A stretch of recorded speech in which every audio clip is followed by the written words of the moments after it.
ഉത്തമഗീതം 4-ാം അധ്യായം. എന്റെ പ്രിയേ, നീ സുന്ദരിയാണ്, നീ അതീവ സുന്ദരി തന്നെ. മൂടുപടത്തിനുള്ളിൽ നിന്റെ കണ്ണുകൾ ഇണപ്രാവുകളെപ്പോലെയാണ്. ഗിലെയാദ് മലഞ്ചെരുവുകളിലേക്ക് ഇറങ്ങി വരുന്ന കോലാട്ടിൻ പറ്റത്തെ പോലെയാണ് നിന്റെ കേശഭാരം. രോമം കത്രിച്ചു കുളികഴിഞ്ഞു വരുന്ന ആട്ടിൻകൂട്ടം പോലെ വെണ്മയുള്ളതാണ് നിന്റെ ദന്തനിര. അത് ഒന്നൊഴിയാതെ നിരയൊത്തിരിക്കുന്നു. നിന്റെ അധരം ചെന്നൂല് പോലെയാണ്. നിന്റെ മൊഴികൾ മധു ഊറുന്നതാണ്. മൂടുപടത്തിനുള്ളിൽ നിന്റെ കവിൾത്തടങ്ങൾ മാതളപ്പഴ പകുതികൾ പോലെയാണ്. നിന്റെ കഴുത്ത് ആയുധശാലയായി നിർമ്മിച്ച ദാവീദിന്റെ ഗോപുരം പോലെയാണ്. വീരന്മാരുടെ പരിചകൾ തൂക്കിയിട്ടിരിക്കുന്നതുപോലെ നിന്റെ കണ്ഠാഭരണം ശോഭിക്കുന്നു. നിന്റെ സ്തനങ്ങൾ ലില്ലികൾക്കിടയിൽ മേയുന്ന ഇരട്ട മാൻകുട്ടികളെ പോലെയാണ്. വെയിലാറി നിഴൽ മായുമ്പോൾ മീരാമലയിലും കുന്തുരുക്കുന്നിലും ഞാൻ ഓടിച്ചെല്ലും. എന്റെ ഓമനെ, നീ സർവാംഗസുന്ദരിയാണ്, നീ എത്ര അവികലയാണ്. എന്റെ മണവാട്ടി, ലെബനോനിൽ നിന്ന് എന്റെ കൂടെ വരിക.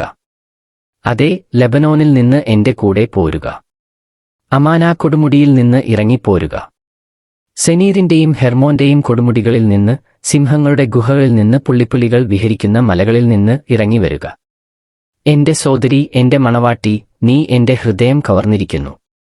നിന്റെ ഒറ്റക്കടാക്ഷം കൊണ്ട്, നിന്റെ കണ്ഠാഭരണത്തിലെ ഒറ്റ രത്നം കൊണ്ട് എന്റെ ഹൃദയം കവർന്നെടുത്തിരിക്കുന്നു. എന്റെ സോദരി, എന്റെ മണവാട്ടി, നിന്റെ പ്രേമം എത്ര മാധുര്യമുള്ളത്. നിന്റെ പ്രേമം വീഞ്ഞിനേക്കാൾ എത്ര ശ്രേഷ്ഠം. നിന്റെ തൈലം ഏതു സുഗന്ധദ്രവ്യത്തെക്കാളും സുരഭിലമാണ്. എന്റെ മണവാട്ടി, നിന്റെ അധരം അമൃതം പൊഴിക്കുന്നു. തേനും പാലും നിന്റെ നാവിൽ ഊറുന്നു. നിന്റെ വസ്ത്രങ്ങളുടെ തൂമണം ലബനോനിലെ സുഗന്ധദ്രവ്യം പോലെയാണ്. അടച്ചുപൂട്ടിയ ഉദ്യാനമാണ് എന്റെ സോദരി, എന്റെ മണവാട്ടി അടച്ച ഉദ്യാനമാണ്, മുദ്രവച്ച നീരുറോ. മാതളത്തോട്ടം നിന്നിൽ വളരുന്നു, അത് വിശിഷ്ട ഫലം പുറപ്പെടുവിക്കുന്നു. മൈലാഞ്ചിയും ജടാമാഞ്ചിയും നിന്നിലുണ്ട്.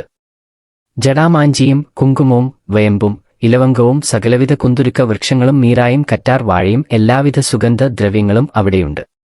ഉദ്യാനത്തിലെ ഉറവയാണ് നീ, ജീവജലത്തിന്റെ കിണർ, ലബനോനിൽ നിന്ന് ഒഴുകുന്ന അരുവി. വടക്കൻ കാറ്റേ, ഉണരുക. തെക്കൻ കാറ്റേ, വരുക. എന്റെ ഉദ്യാനത്തിൽ വീശുക. അതിന്റെ പരിമളം വിദൂരത്തും പരക്കട്ടെ.